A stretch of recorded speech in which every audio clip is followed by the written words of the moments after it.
Hi friends, welcome to relax recipes. Plum cake அப்படின்னாலே Christmas season தான் சொல்கிற அளவுக்கு இந்த சீசனில் கிடைக்கிற ப்ளம் கேக் அந்த அளவு டேஸ்ட்டாக இருக்குங்க.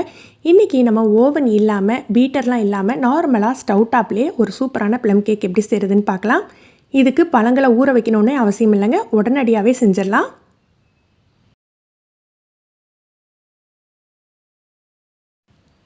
இது செய்கிறதுக்கு முதல்ல நம்ம சுகரை கேரமலைஸ் பண்ணிடலாம். ஒரு 1/4 கப் அளவுக்கு சீனியை வெறும் பேனில் சேர்த்துக்கணும். தண்ணி எதுவுமே விட வேண்டாம், ரொம்ப போட்டு மிக்ஸ் பண்ண வேண்டாம். லைட்டாக ஸ்ப்ரெட் பண்ணி விட்டுக்கலாம்.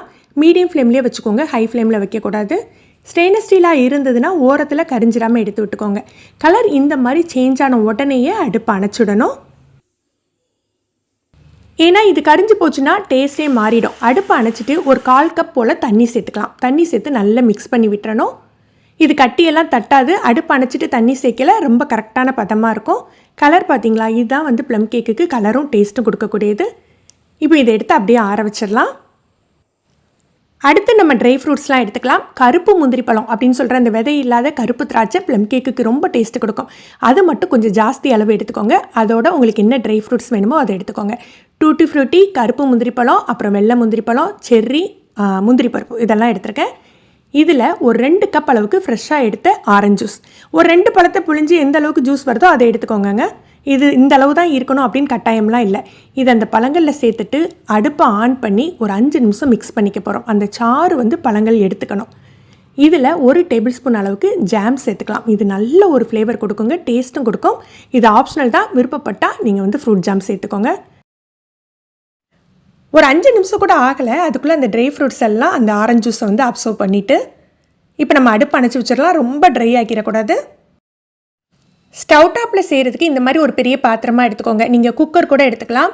அடியில் உப்பெல்லாம் போட வேண்டியதில்லை. இந்த மாதிரி ஒரு ஸ்டாண்டு போட்டுக்கலாம். ஸ்டாண்டு போட்டுட்டு மூடி போட்டு ஒரு 10 நிமிஷம் மீடியம் ஃப்ளேமில் ஹீட் பண்ணிக்கோங்க. இது வந்து நம்ம ஓவனை ப்ரீ ஹீட் பண்ணுற மாதிரி தான். நீங்கள் ஓவனில் செய்ய போகிறீங்கன்னா இந்த ஸ்டேஜில் 170 டிகிரிக்கு 10 நிமிஷம் ஓவனை ப்ரீ ஹீட் பண்ணிக்கோங்க.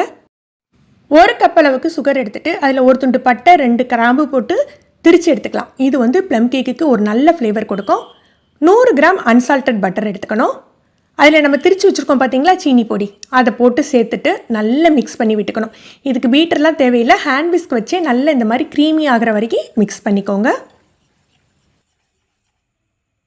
இப்போ இதில் முட்டை சேர்த்துடலாம். 2 முட்டை இந்த ரெசிபிக்கு தேவைப்படும். ஒவ்வொரு முட்டையாக எடுத்து சேர்த்துக்கோங்க.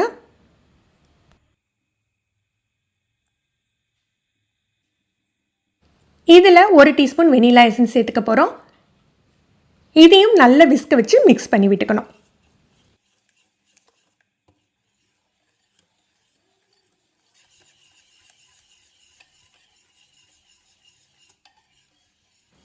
இந்த அளவுக்கு ஸ்மூத்தாக வர மாதிரி நம்ம மிக்ஸ் பண்ணி விட்டுக்கணும். இதை அப்படியே வச்சுட்டு இப்போ மற்ற பொருட்கள் எடுத்துக்கலாம். ட்ரை இன்க்ரீடியன்ட்ஸ் சேர்த்துக்கலாம்.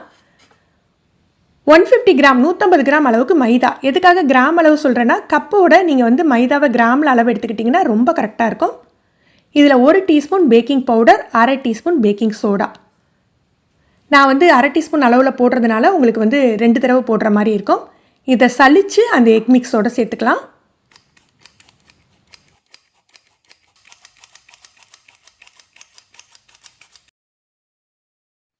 இப்போ இதை ஜென்டலாக மிக்ஸ் பண்ணி விட்டுக்கணும். ரொம்ப அழுத்தி மிக்ஸ் பண்ணக்கூடாது, விஸ்க் வச்சும் மிக்ஸ் பண்ண வேண்டாம். ஒரு ஸ்பேச்சுலா எடுத்து மிக்ஸ் பண்ணி விட்டுக்கோங்க. இந்த மிக்ஸ் எல்லாமே தயார் பண்ணுறதுக்கு அதிகபட்சம் ஒரு 10லேருந்து 12 நிமிஷம் தாங்க ஆகும். அது வரைக்கும் நமக்கு அடுப்பில் அந்த பேனும் சூடாகிட்டு இருக்கும். இல்லை நீங்கள் ஓவன் வைக்க போகிறீங்கன்னா ஓவனை ப்ரீ ஹீட் பண்ணிக்கோங்க. அந்த டைம் வந்து கரெக்டாக வந்துடும். இப்போ இதை நல்லா கலந்து விட்டாச்சு. இப்போ நம்ம கேரமலைஸ் பண்ணி வச்சுருந்தோம் பாருங்கள் சுகர் சிரப், அதை இதில் சேர்த்துக்கலாம்.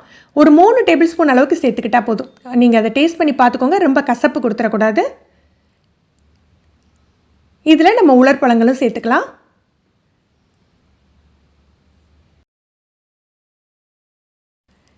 இந்த ரெசிப்பியில் பார்த்தீங்கன்னா நம்ம இந்த மாதிரி ஆரஞ்சு ஜூஸில் போட்டு நம்ம குக் பண்ணி சேர்க்கையில் அந்த சோக் பண்ணலை அப்படிங்கிறதே தெரியாதுங்க. பழங்கள் நல்ல சாஃப்டாக டேஸ்ட்டாக இருக்கும்.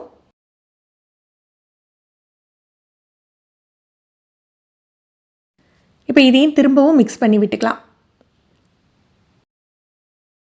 உங்களுக்கு முந்திரி பருப்பெல்லாம் கிறிஸ்பியாக வேணும்னா நீங்கள் அதை வந்து ஆரஞ்சு ஜூஸில் ஊற வைக்கணும். ஆரஞ்சு ஜூஸில் மிக்ஸ் பண்ணணும்னு அவசியம் இல்லை. டைரெக்டாக அந்த பேட்டர்லேயே கூட போட்டுக்கலாம்.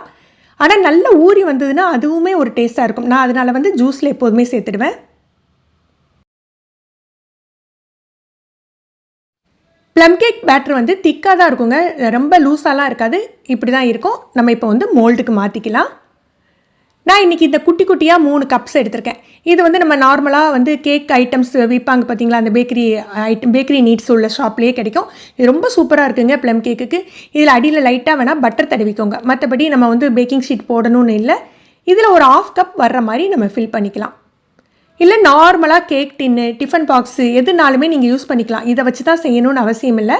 நீங்கள் கேக் டின்னோ டிஃபன் பாக்ஸோ எடுத்துக்கிட்டிங்கன்னா உள்ளே வந்து பட்டர் தடவிட்டு மைதா வச்சு டஸ்ட் பண்ணிக்கோங்க. இல்லை ஒரு பட்டர் ஷீட் போட்டுக்கோங்க. ஏன்னா மாவு திக்காக இருக்கிறதுனால அடியில் கொஞ்சம் ஒட்டும். நீங்கள் வந்து பட்டர் போட்டு டஸ்ட் பண்ணிட்டீங்க அப்படின்னு சொன்னீங்கன்னா உங்களுக்கு வந்து ஒட்டாமல் நல்லா கிடைக்கும்.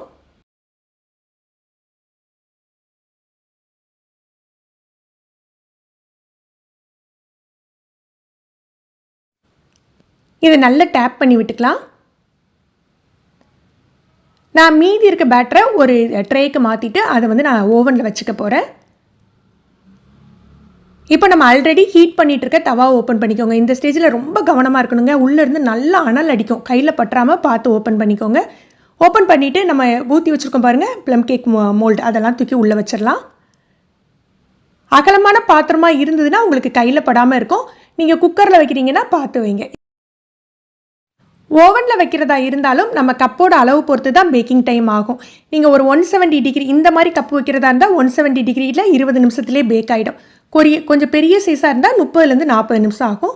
இப்போ இதை மூடி அப்படியே லோ டு மீடியம் ஃப்ளேமில் ஒரு 20 நிமிஷம் வச்சிடலாம். இதில் ஒரு சின்ன ஹோல் இருக்கிறதுனால அதுக்கு மேலே ஒரு டிஷ்யூ பேப்பர் வச்சுக்க போகிறேன். 20 நிமிஷம் கழித்து அடுப்பை அணைச்சிட்டேன். அதுக்கப்புறம் நம்ம செக் பண்ணி பார்க்கலாம் கேக் வெந்துட்டான்னு.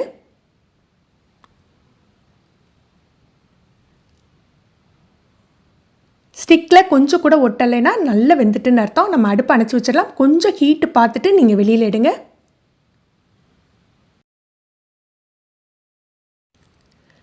ஓவனில் வந்து நான் ட்ரேயில் தான் வச்சேன். இதோட கொஞ்சம் அளவு பேட்டர் ஜாஸ்தியாக வச்சுருந்தேன். அதனால் அது 30 நிமிஷம் எடுத்தது.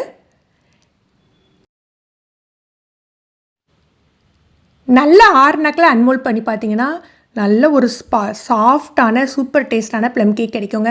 கலர் பாருங்களேன் எந்த அளவுக்கு வந்திருக்கு அப்படின்னு சொல்லிட்டு. இது ஈஸியாக நீங்கள் ட்ரை பண்ணி பார்க்கலாம். இது வந்து ஓவனில் பண்ணது, அதை கட் பண்ணி பார்க்குறேன். அது கொஞ்சம் சூடாக கட் பண்ணுறதுனால கொஞ்சம் நொறுங்குற மாதிரி இருக்குது. எப்போதுமே கேக் வந்து கொஞ்சம் ஆற வச்சு கட் பண்ணிங்க அப்படின்னா ரொம்ப நல்ல பீஸ் போட வரும்.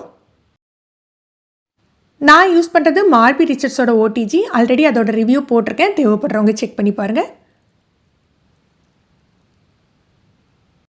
ஓடிஜி பற்றி ஏதாவது டீட்டெயில் வேணும்னா கீழே கமெண்ட் பண்ணுங்கள். இந்த வீடியோ உங்களுக்கு பிடிச்சிருந்தது, யூஸ்ஃபுல்லாக தோணுச்சுன்னா மறக்காமல் லைக் பண்ணி ஷேர் பண்ணுங்கள். தேங்க்யூ.